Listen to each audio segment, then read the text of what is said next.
Not a lot of people know this, but if you're going to buy a house, this is something you need to pay attention to.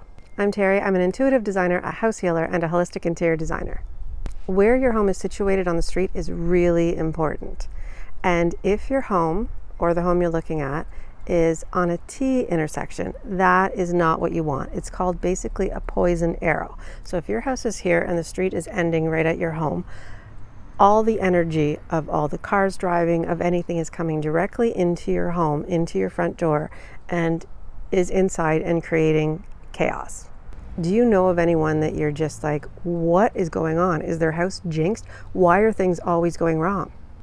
This happened to someone that I know well a few years ago, more than a few years ago, and things were constantly going wrong. Fires, floods, everything. And everyone was saying, like, is their house jinxed? What's going on? And then I realized where their house was situated, at a T intersection. If your home is at one of these right now, or you're interested in buying one, there are solutions. So one is to get a Banga mirror. You can look at them on Amazon. And basically it's a mirror that there's two different kinds, and one will absorb the energy and one will deflect it. Ideally, you want to get the one that absorbs the energy because you don't want to be deflecting anything negative back out into the world. So ideally, you want to absorb it.